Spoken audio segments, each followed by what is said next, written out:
खबर स्वागत। এখন খবর বিস্তারিত। গুজ্জর আন্দোলন নিয়ে হাইকোর্টে তীব্র ভৎসনার মুখে রাজস্থান সরকার। আরপিএফ এর ভূমিকা নিয়ে প্রশ্ন বিচারপতির। আন্দোলনের জেরে রেলের কত টাকা লোকসান হয়েছে তার পরিমাণ জানতেও নির্দেশ দিয়েছেন রাজস্থান হাইকোর্ট।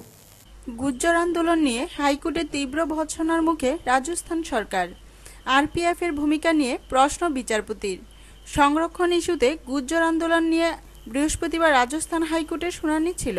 শুনানিতে রাজ্যের মুখ্য সচিব ও রাজ্য পুলিশের ডিজিকে উদ্দেশ্য করে বিচারপতি বলেন, আন্দোলনের জেরে রাজ্য জুড়ে হয়রানি হচ্ছে সাধারণ মানুষের, অথচ তারা দপ্তরে বসে পরিস্থিতি সামলাচ্ছেন। রাজস্থানে গুজ্জর আন্দোলনের জেরে রেলের লোকসান হয়েছে 100 কোটি টাকা। 21 মে থেকে এ পর্যন্ত 2 লক্ষ ট্রেনের টিকিট বাতিল হয়েছে। হাইকোর্টে বিচারপতির প্রশ্ন, ট্রেন চলাচল স্বাভাবিক রাখতে আরপিএফ কি ব্যবস্থা নিয়েছে? আন্দোলনের জেরে রেলের কত টাকা লোকসান হয়েছে তার পরিমাণ জানতেও নির্দেশ দিয়েছে রাজস্থান हाईकोर्ट। चल रहा है और जिससे प्रदेश की कानून व्यवस्था चरमराई हुई है, उस मामले में माननीय राजस्थान उच्च न्यायालय में आज जो एकल पीठ के समक्ष अवमानना याचिका जो राज्य सरकार ने दायर की थी वर्ष 2008 में, वो सूचीबद्ध थी। उस मामले में आज राज्य के प्रमुख सचिव, मुख्य सचिव और डीजीपी रेलवे डीआरएम कोटा अर्चना जोशी समेत कई आला अधिकारी अदालत में पेश हुए। अदालत ने इस मामले में राज्य की कानून व्यवस्था की जो स्थिति है, जो चरमराई हुई है, उस पर दोनों आला अधिकारियों को कड़ी फटकार लगाई। साथ ही ये कहा कि अब तक कानून व्यवस्था बनाने के लिए क्या कदम उठाए राज्य सरकार ने, उस बारे में बतावें। और कल तक राज्य सरकार के इन दोनों नुमाइंदों समेत रेलवे विभाग से इस बारे में शपथ पत्र पेश कर स्थिति स्पष्ट करने को कहा है और ये पूछा है कि अब तक इस बारे में आपने क्या क्या कदम उठाए प्रदेश की कानून व्यवस्था को बनाए रखने के लिए। এদিকে সংরক্ষণ ইস্যুতে রাজস্থানে ক্রমেই তীব্র হচ্ছে গুজ্জর আন্দোলন। গুজ্জরদের 5% সংরক্ষণের দাবি মানতে নারাজ সরকার। 8 দিন ধরে চলছে আন্দোলন। এই পরিস্থিতিতে বৃহস্পতিবার সরকারের সঙ্গে গুজ্জরদের 4র্থ দফার বৈঠক। গুজ্জরদের সংরক্ষণের দাবি সামাজিক সদ্ভাব নষ্ট করতে পারে বলে সরকারের দাবি। ব্যুরো রিপোর্ট, খবর ত্রিপুরা। 18 বছর পর ত্রিপুরা রাজ্য থেকে প্রত্যাহার করা হলো সেনাবাহিনীর বিশেষ ক্ষমতা আইন বা আপসপা। রাজ্য মন্ত্রিসভার বৈঠকে নেওয়া এই সিদ্ধান্তকে স্বাগত জানিয়েছেন প্রাক্তন কেন্দ্রীয় স্বরাষ্ট্রমন্ত্রী পি চিদম্বরম। 18 বছর পর ত্রিপুরা থেকে প্রত্যাহার করা হলো সেনাবাহিনীর বিশেষ ক্ষমতা আইন বা আপসপা। ত্রিপুরা মন্ত্রিসভার বৈঠকে এই সিদ্ধান্ত নেওয়া হয়।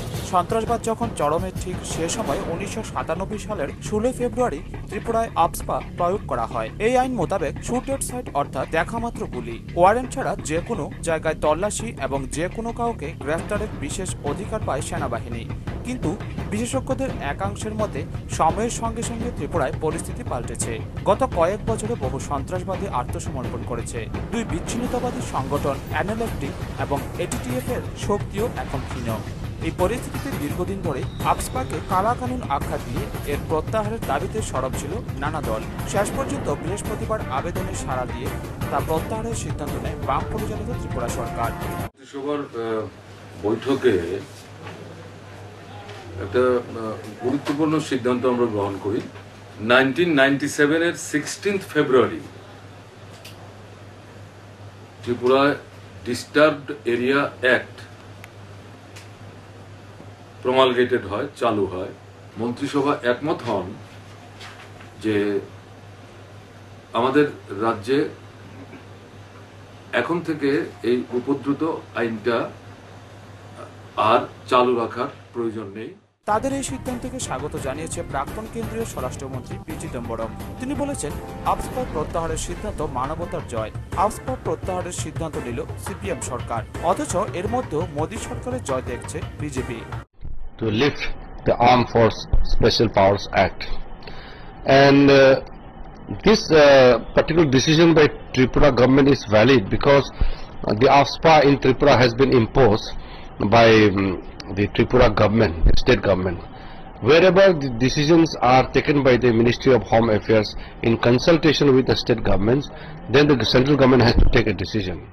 बाद वो जो AFSPA को वापस लगा रहे थे, तो उन्होंने उसको हटाने का प्रयास करने के पीछे बहुत बड़ा कारण एक तो हमारे केंद्रीय गृह राज्य मंत्री किरेन रिजिजू है, क्योंकि किरेन रिजिजू एक ट्राइबल फेस है, नॉर्थ ईस्ट के हैं, और नॉर्थ ईस्ट के सारे आतंकवादी जितने भी गुट है, इंसर्जेंट ग्रुप्स है, उनके साथ किरेन जी ने गृह राज्य मंत्री बनते ही पहले ही डायलॉग किया है कि आप हथियार रख दो, आप आ जाओ मुख्य धारा में।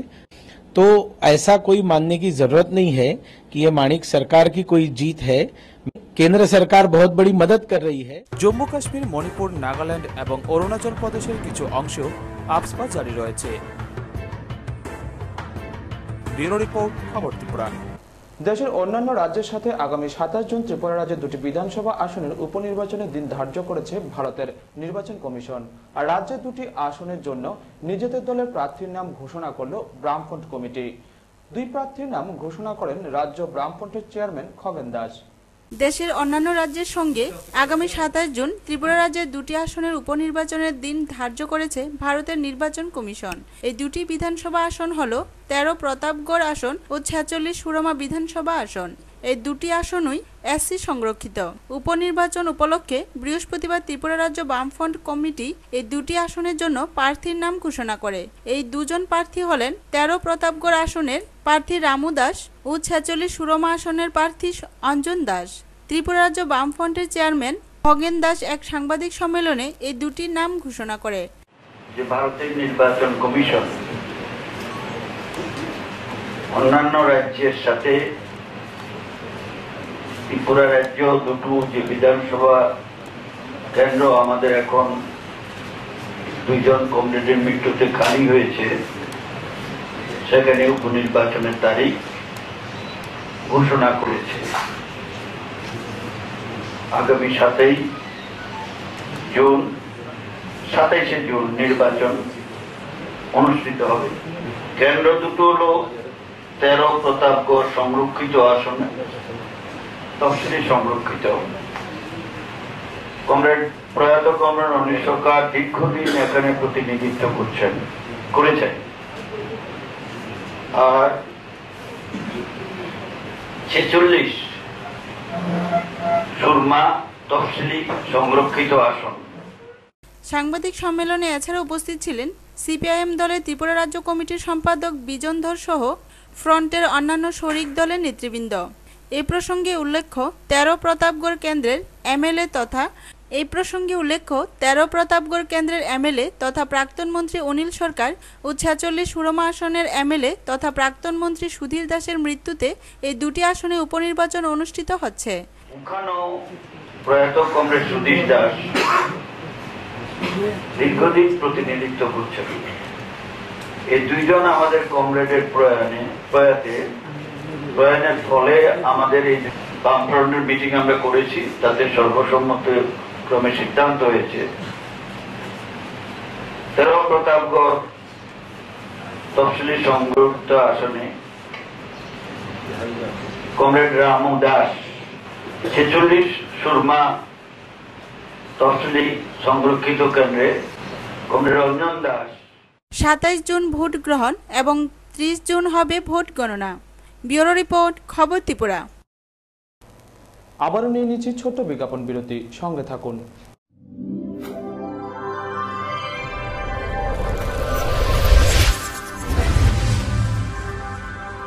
বাড়িতে নবনির্মিত উপস্বাস্থ্য কেন্দ্রের উদ্বোধন করেন উপজাতি কল্যাণ মন্ত্রী অঘোর দেববর্মা। বিধায়ক উন্নয়ন তহবিল থেকে বেহালাবাড়ি প্রাথমিক স্বাস্থ্য কেন্দ্রের জন্য প্রদান করলেন একটি অ্যাম্বুলেন্স। রাজ্যে স্বাস্থ্য পরিষেবার মান প্রকৃত অর্থে বৃদ্ধি না পেলেও সরকারের প্রচেষ্টায় বৃদ্ধি পাচ্ছে প্রায় প্রতিদিন উপস্বাস্থ্যর সংখ্যা।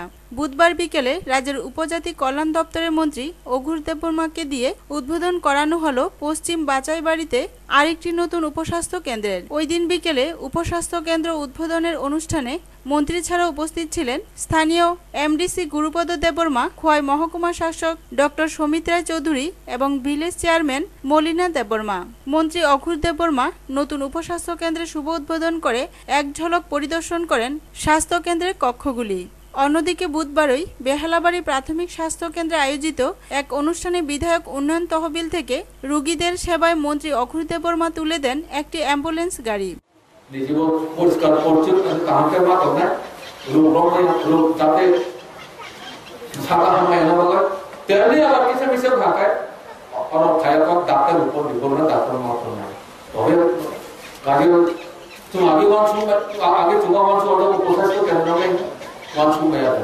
তিনি রাজ্যের বামফ্রন্ট সরকার তাও ওইগুলো লামা গাছ বস্তু রাখে না, কিন্তু বড় কোনো স্বাস্থ্য আমাকে নেই তবে তো কারখানা ক্ষমতা পারে রোজগার পারে রাজ্য রোজগার পারে আমার মানসুকে না স্বাস্থ্য পরিষেবার যত বড় ক্ষেত্রে আমরা তিনি ওভাবে তিনি খরচ যত আপনার আমার খুব নিরানিক ব্যবস্থা না। প্রসঙ্গত উল্লেখ্য বেহালাবাড়ি প্রাথমিক স্বাস্থ্য কেন্দ্রটি বহুদিনের পুরনো। ওই স্বাস্থ্যকেন্দ্রের জন্য একটি অ্যাম্বুলেন্স গাড়ি ছিল খুবই জরুরি। মুমূর্ষু রোগীদের বেহালাবাড়ি থেকে খোয়াই জেলা হাসপাতালে স্থানান্তর করা ছিল খুবই কষ্টকর। এই পিএসসিতে অ্যাম্বুলেন্স না থাকা ইতিপূর্বে বহু রোগীর প্রাণ যায় সঠিক সময়ে উন্নত চিকিৎসা না পেয়ে। বেহালাবাড়ির মানুষ দীর্ঘ বছর ধরে একটি অ্যাম্বুলেন্সের দাবি জানিয়ে আসছিল। অবশেষে সেই দাবি পূরণ হওয়াতে স্বভাবতই খুশি সাধারণ মানুষ। বেহালাবাড়ি প্রাথমিক স্বাস্থ্যকেন্দ্রে অ্যাম্বুলেন্স প্রদান অনুষ্ঠানে মন্ত্রী ছাড়া উপস্থিত ছিলেন ভারপ্রাপ্ত মুখ্য স্বাস্থ্য আধিকারিক অরজিৎ সিংহ, বিডিও যুগেশ্বর রিয়াং, মহকুমা শাসক ডক্টর সমিত রায় চৌধুরী, এমডিসি মধুমতি দেববর্মা ও গুরুপদ দেববর্মা সহ অন্যান্যরা। 2014-15 অর্থবর্ষে আমাদের এই এলাকার মাননীয় বিধায়ক শ্রী অপূর্ব দেববর্মা মহোদয় স্যারের যে তহবিল, সেই তহবিল থেকে 4,13,000 টাকা খরচ করে এই অ্যাম্বুলেন্সটি আপনাদেরকে জরুরি পরিষেবা দেওয়ার জন্য তারা সেটার রক্ষণাবেক্ষণ করবে। ব্যুরো রিপোর্ট, খবর ত্রিপুরা। গ্রেপ্তার হলো যোগগুরু রামদেবের ভাই। রামদেবের ফুড কোর্টে নিরাপত্তা কর্মীদের সঙ্গে বচসা হয় ট্রাক ইউনিয়নের। চলে গুলিবিদ্ধ হয়ে মৃত্যু হয় একজনের। গ্রেপ্তার যোগগুরু রামদেবের ভাই। রামদেবের ফুড কোর্টে নিরাপত্তা কর্মীদের সঙ্গে ট্রাক ইউনিয়নের বচসা হয়, তার জেরে গুলিও চলে। গুলিবিদ্ধ হয়ে মৃত্যু হল পরিবহন ব্যবসায়ী দলজিৎ সিংহের। ঘটনায় রামদেবের ভাই रामभरतকে গ্রেপ্তার করে पुलिस। पदार्थ फूड फैक्ट्री है, इनके प्रबंधन के साथ इनका मतभेद चल रहा था और इनके साथ ट्रक यूनियन वालों के द्वारा ये विरोध किया जा रहा था कि जो ट्रांसपोर्टेशन के लिए ट्रक्स इस्तेमाल किए जा रहे हैं वो उनके ना इस्तेमाल करके जो बाहरी ट्रक्स हैं जो अपना कम रेट लगाते हैं उनके किए जा रहे हैं, वो विरोध कर रहे थे। इतने में जो अभी तक बातें सामने आई हैं, हमने वैसे अभी सीसीटीवी फुटेज लिया, उससे सिचुएशन और साफ होगी। वो फूड फैक्ट्री का सिक्योरिटी है, उसको लेकर इन ट्रांसपोर्ट यूनियन वालों पे हमला किया गया, जिसके दौरान फायरिंग भी हुई और एक व्यक्ति की इसमें मृत्यु हो गई है। डेथ हुई है, उसका नाम दलजीत है और वो एथल गांव का निवासी है। राम भरत नामक व्यक्ति जब सामने आया तो उसी के कहने पर सारा हमला वगैरह शुरू हुआ। तो अभी राम भरत को हमने कस्टडी में लिया है। এদিকে রামদেবের বিরুদ্ধে ফেমা আইন লঙ্ঘনের মামলা খারিজ হয়ে যেতে পারে। আয়কর দপ্তর উপযুক্ত তথ্য প্রমাণ দাখিল করতে না পারার কারণেই মামলা খারিজ হওয়ার সম্ভাবনা দেখা দিয়েছে। ব্যুরো রিপোর্ট, খবর ত্রিপুরা। রাজ্যের প্রথম উড়ালপুলের ভিত্তিপ্রস্তর স্থাপিত হলো বুধবার। ভিত্তিপ্রস্তর স্থাপিত হয় রাজধানীর ড্রপগেট ফায়ার স্টেশনের সামনে। ভিত্তিপ্রস্তর স্থাপন করেন মুখ্যমন্ত্রী মানিক সরকার।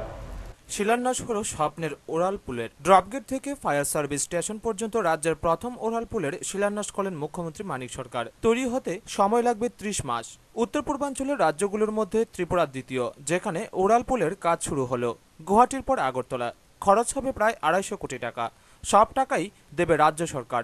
মুখ্যমন্ত্রী এই ফ্লাইওভারের প্রয়োজনীয়তা তুলে ধরে বলেন, হঠাৎ করেই আমরা ওরাল পুল করার সিদ্ধান্ত নিইনি। মানুষের প্রয়োজনে যানবাহন হু হু করে বাড়ছে। 2016 সালের অক্টোবরের আগে চালু হবে ব্রডগেজ ট্রেন। সবকিছু ভাবনা চিন্তা রেখে বিশেষজ্ঞদের পরামর্শ নিয়ে আমরা এই সিদ্ধান্ত নিয়েছি। সিদ্ধান্ত হঠাৎ করে আমরা নেইনি। আমরা লক্ষ্য করছিলাম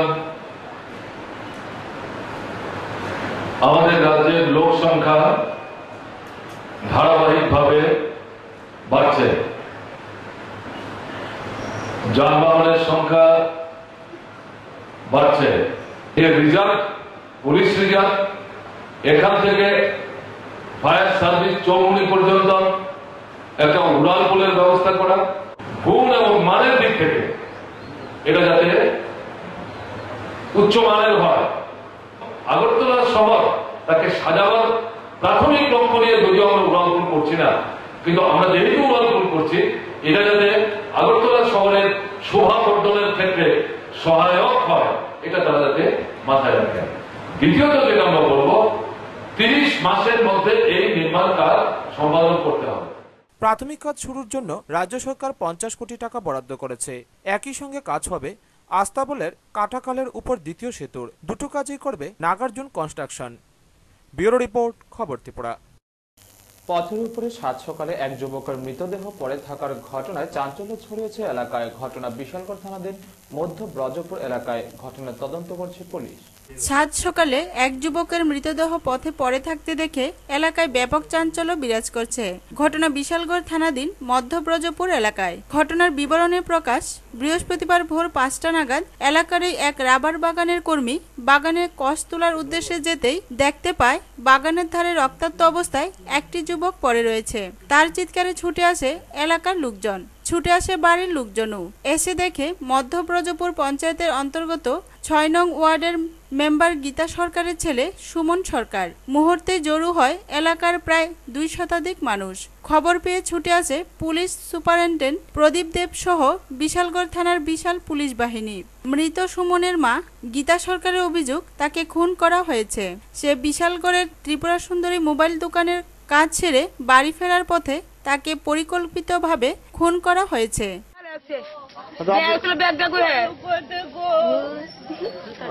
আপনার ছেলের এমন কোন আপনার কোন শত্রু আছে ছেলের আপনার জানানোর মতো?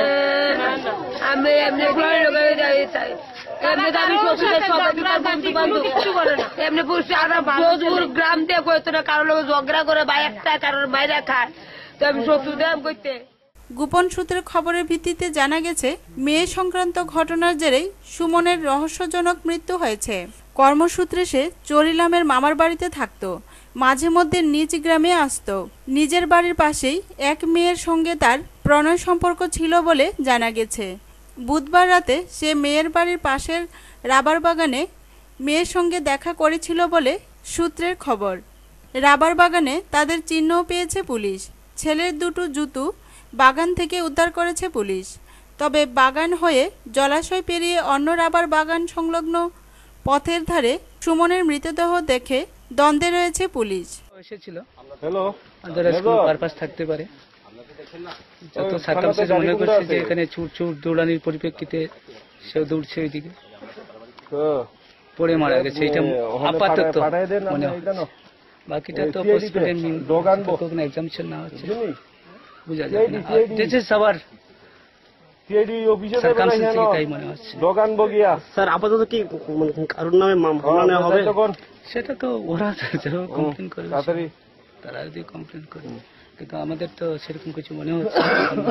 ডিপেন্ড আপন যারা কমপ্লেন করবে।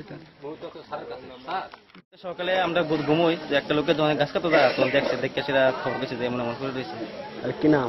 নামটা করতাম নিতে পারি না। না যে মারা গেছে সুমন সরকার।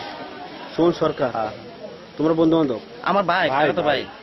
ও আচ্ছা আচ্ছা, আমার কাকাতো ভাই। তোমার কি মনে হয় এমনি মানে আমার ড্যাড নাকি তা খুন হইতে পারে? অনেক স্যার যদি খুন হইতে আমরা মনে হয় কেউ তো মায়েরটা ফেলে রাখছে। এটি দেখলে তো ফোর্ট তো হ্যাঁ ফলে তো হাতের থেকে মোবাইল সরল হ্যাঁ মারার পেছনে এমন কি রহস্য? এমন তো দেখছি না কোনোদিন, বা হয়তো আমার কাজে লাগলে আবার বন্ধু মিলে দেখা।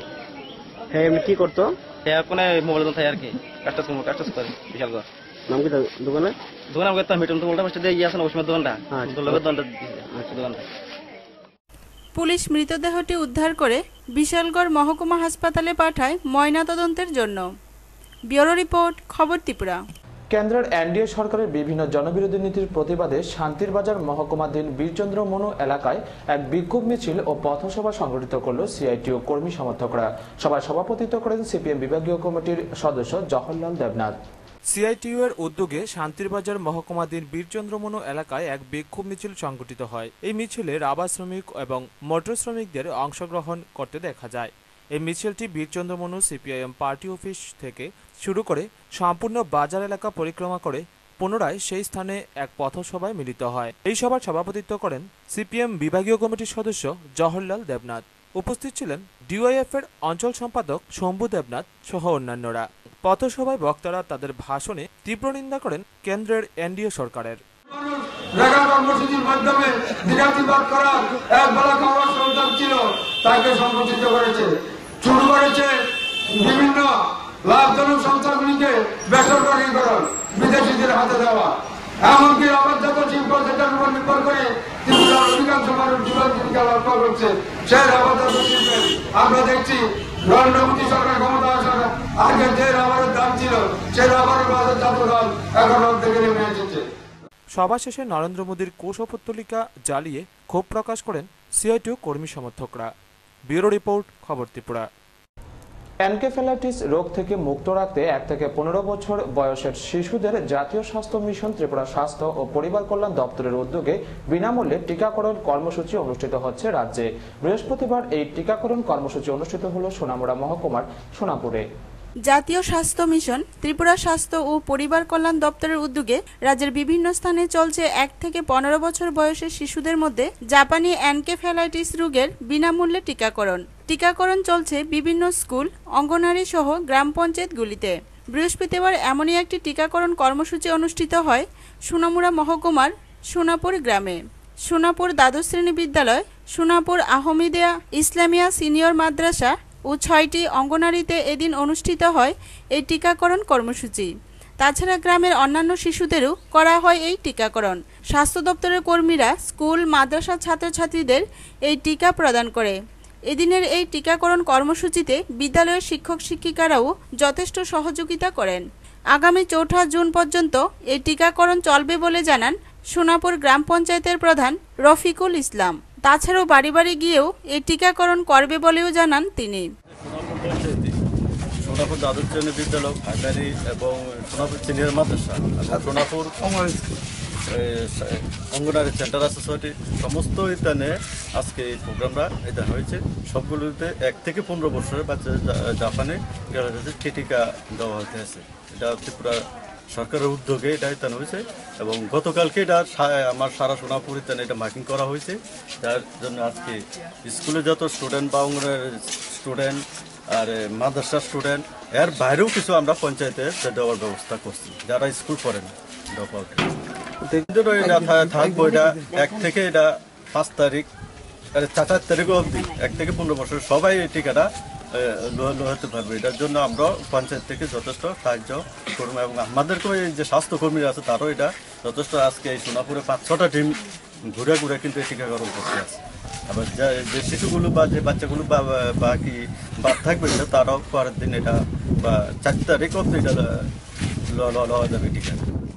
স্বাস্থ্য দপ্তরের এক কর্মী জানান, জাপানি এনকেফেলাইটিস একটা রোগ আছে, সেটা প্রতিরোধক হিসেবে আমরা টিকাটা দিতেছি। 6টা অঙ্গনওয়াড়ি সেন্টার, একটা প্রাইমারি আর ক্লাস 12 স্কুল প্রাইমারি, তারপর মাদ্রাসা থেকে 15 বছর অবধি।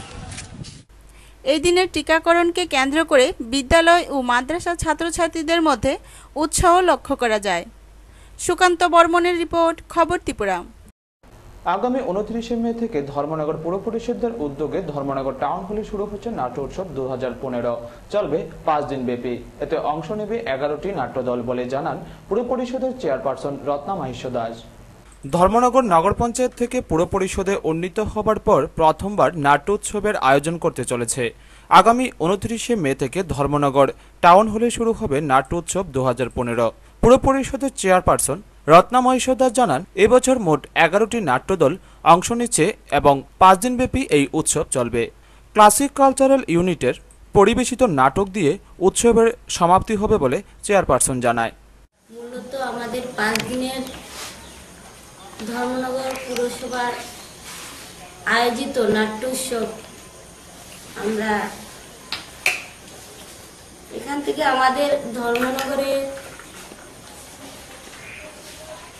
11টি দল এখানে নাট্য উৎসবে অংশগ্রহণ করবেন। ওনারা প্রত্যেকটি দলের নাম আমরা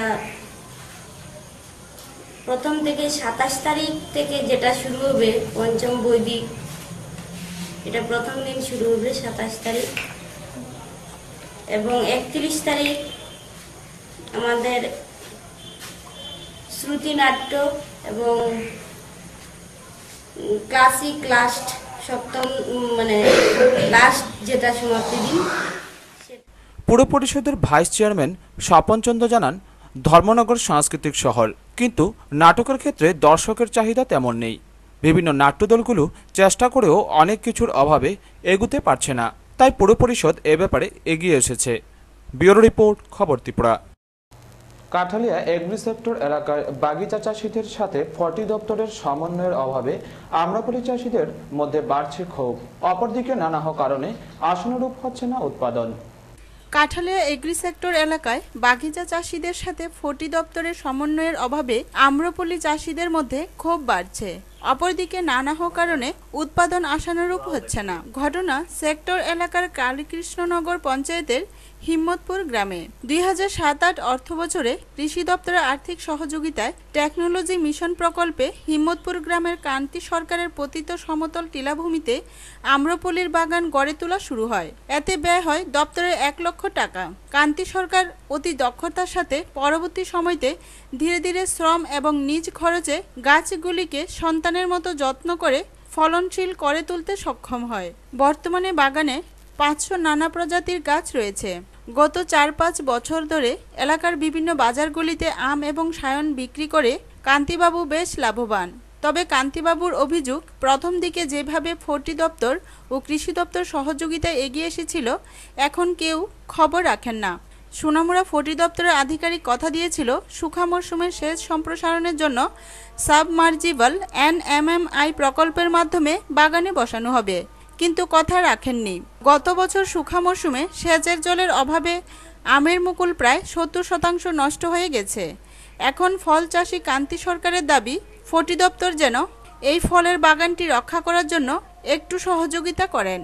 এখানে প্রায় 2 গানের একটা প্লট। এই প্লটে আমি শীতকালীন টমেটো, আলু, মিষ্টি কুমড়, লাউ বিভিন্ন ফসল করেছিলাম। সেই ফসলে থাকতে এখানে দিন কুমড় এবং করলা, ডাটা 3টা বানাইছি। পুরা 3টাতে মোটামুটি ভালো ফসলে পাইছি, কিন্তু অকাল বর্ষণে যেহেতু নিচে একটু অকাল বর্ষণে কিছু ক্ষতি হয়ে গেছে, নতুবা অনেক বেশি ফলন হয়েছে। ব্যুরো রিপোর্ট, খবর ত্রিপুরা। ধর্মনগর শহর জুড়ে রাজত্ব চলছে গবাদি পশুদের। তাদের অবাধ বিচরণে অতৃষ্ট পথ চলতি মানুষ থেকে যান চালক, এমনকি দোকানিরাও। মির্জানা সোরাহা। ধর্মনগর শহরের মূল কেন্দ্রস্থল এবং আকর্ষণীয় স্থান কালীবাড়ি ও তার সামনের বড় দিঘি, যার মধ্যে রয়েছে সুদৃশ্য ফোয়ারা। আর এই দিঘির চারপাশের রাস্তার রাজত্ব করছে অসংখ্য গবাদি পশু। সন্ধ্যার পর থেকে রাস্তা জুড়ে এই পশুরা অবাধে বিচরণ করছে। শহরের বিভিন্ন স্থানে রয়েছে এই অবস্থা। পথ চলতি জনগণ থেকে শুরু করে গাড়ি চালকদের বেশিরভাগ সময় কম বেশি দুর্ঘটনায় পড়তে হয়। সকালবেলা পুর পরিষদের কর্মীরা রাস্তা পরিষ্কার করে, পরক্ষণেই পশুরা মলমূত্র ত্যাগ করে নোংরা করছে। সেসব দৃশ্য কি পুর পরিষদ দেখছে না? বৃষ্টির সময় বিভিন্ন দোকানে আশ্রয়ের ফলে দোকানের মালিকগণ অতৃষ্ট হচ্ছেন। সবথেকে আশ্চর্যের ব্যাপার, পশুদের ব্যাপারে পশুদের দ্বারা বাধাপ্রাপ্ত কিছু ব্যবসায়ী এবং অন্যান্য জনগণকে প্রশ্ন করা হলে ওনারা জানান, টিভির পর্দার সামনে তাদের মুখ দেখালে অসুবিধা হবে, তাই তারা ক্যামেরার সামনে কিছু বলবে না। তাহলে পুর পরিষদ কি বড় রকমের কোনো দুর্ঘটনা ঘটলে গবাদি পশুর প্রতিকার করবেন, নাকি পশুর মালিকদের সাথে পুর পরিষদের ভেতরগত কোনো সম্পর্ক আছে? গরুটা না থাকলে তো পালা থাকা তো কত অসুবিধা নানি, গাড়ি ঘোড়া তো বাঁকা অসুবিধা, মানুষের অসুবিধা, কত ধরনের অসুবিধা আছে। এলো ব্রেক মারা লাগলে ওভাই থেকে আর এদিক থেকে আর এদিক থেকে আর সাইডের দিক থেকে তো গাড়ি ঘোড়া।